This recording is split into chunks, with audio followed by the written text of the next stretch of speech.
Hello dear students, स्वागत है आपका एक और नई वीडियो में। और आज की इस वीडियो में हम देखने वाले हैं फर्स्ट नॉर्मल फॉर्म। यार डेटाबेस में डेटा स्टोर तो हम कर लेते हैं, लेकिन अगर डेटा प्रॉपरली ऑर्गेनाइज नहीं है तो वही डेटा प्रॉब्लम हमारे लिए क्रिएट कर देता है। डुप्लीकेट एंट्रीज हो जाती है, कन्फ्यूज़न और एनोमलीज हो जाते हैं।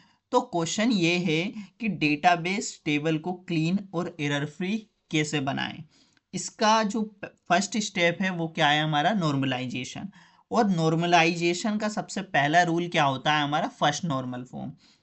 अब इस वीडियो में हम समझेंगे कि फर्स्ट नॉर्मल फॉर्म क्या होता है। तो first normal form ensure that the structure of a database table is organised in a way that makes it easier to manage and query. First normal form क्या कहता है? फर्स्ट नॉर्मल फॉर्म का main goal होता है कि database table का structure proper, clean और manageable बनाना, ताकि डेटा को इजीली मैनेज और क्वेरी किया जा सके। Okay, a relation is in first normal form if every attribute in that relation is single valued attribute or it does not contain any composite or multi-valued attribute।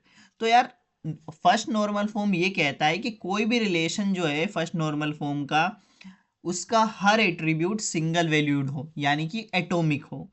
Table में कोई composite attribute या multi attribute present ना हो। Okay, multi valued यानी कि अभी हम समझेंगे कि मल्टी वैल्यू तो नहीं है किसी भी एट्रीब्यूट की किसी भी कॉलम में। Okay, it is the first and essential step in to reduce redundancy, improve data integrity and reducing anomalies in relational database design।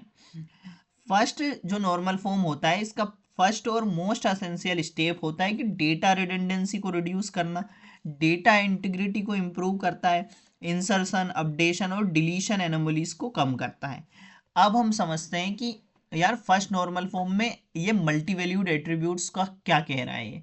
तो यहाँ पर मेरे पास एक टेबल है, कोर्स टेबल है। यहाँ पर मेरे पास क्या है, ये जो है मेरा मल्टी वैल्यूड एट्रीब्यूट है। कोर्स में मेरे पास कितने कोर्स है, C1 और C2। ओके, तो ये मेरे क्या है, मल्टी वैल्यूड एट्रीब्यूट्स हैं।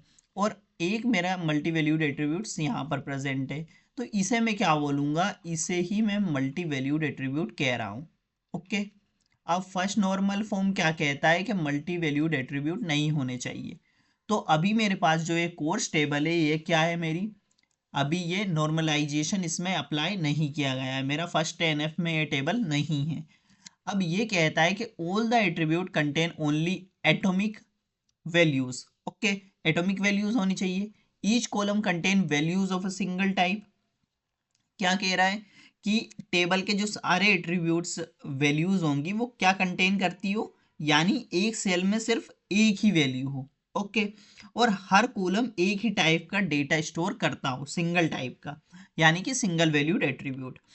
Each record is unique, meaning it can be identified by a primary की। मतलब टेबल का जो हर रिकॉर्ड है वो क्या हो, यूनिक हो, जिसे प्राइमरी की के थ्रू आइडेंटिफाई किया जा सके।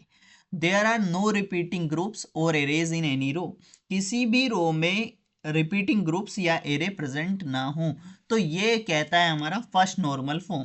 अब हम समझते हैं, तो हमारे पास ये टेबल है जिसमें मल्टी वैल्यूड एट्रीब्यूट प्रेजेंट है। तो ये जो मेरी टेबल है अभी, ये मेरी टेबल क्या कह रही है कि ये जो है फर्स्ट नॉर्मल फॉर्म में नहीं है।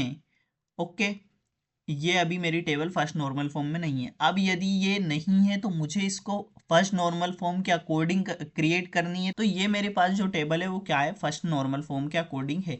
बिकॉज यहाँ पर क्या है, जो कोर्सेज हैं वो मल्टी वैल्यूड एट्रीब्यूट में हमने कन्वर्ट कर दिए, मल्टी वैल्यूड से हमने सिंगल वैल्यूड में कन्वर्ट कर दिए यहाँ पर।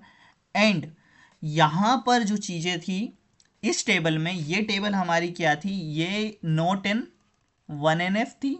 मतलब ये 1NF में नहीं थी, फर्स्ट नॉर्मल फॉर्म के अकॉर्डिंग नहीं थी। यहाँ पर हमने उसको कन्वर्ट कर लिया है। तो according to our rules, first normal form के रूल्स के हिसाब से हमने इसको कन्वर्ट कर चुके हैं। तो ये क्या हो गया, हमारा फर्स्ट नॉर्मल फॉर्म हो चुका है। अब आपको ये चीज़ याद रखनी है कि फर्स्ट नॉर्मल फॉर्म क्या कहता है। फर्स्ट नॉर्मल फॉर्म कहता है कि अगर एक बॉक्स है मेरे पास, सपोज ये बॉक्स है, इस सेल में, मतलब सेल है ये, तो इस सेल में एक से ज़्यादा चीज़ें लिखी है यदि, यदि सपोज यहाँ पर मेरे पास C1 और C2 लिखा है तो वो नॉट इन 1NF, तो वो क्या होगा, फर्स्ट नॉर्मल फॉर्म में नहीं होगा। ओके, अगर इस सेल में सिर्फ एक ही वैल्यू प्रेजेंट है तो वो मेरा क्या होगा, 1NF में होगा। ओके, तो ये होता है मेरा फर्स्ट नॉर्मल फॉर्म। आशा करता हूँ कि आपको ये वीडियो समझ आ चुका होगा, फर्स्ट नॉर्मल फॉर्म आपको समझ आ चुका होगा कि यार कैसे चीज़ें कन्वर्ट करनी रहती है हमें, कैसे एक बिना नॉर्मलाइजेशन वाली टेबल को हम कैसे कन्वर्ट करते हैं फर्स्ट नॉर्मल फॉर्म के रूल्स के अकॉर्डिंग। तो वीडियो यदि समझ आ चुकी है तो लाइक कर देना यार, और चैनल को सब्सक्राइब कर लेना। मिलते हैं नेक्स्ट वीडियो में, तब तक के लिए keep learning, keep growing. Thank you.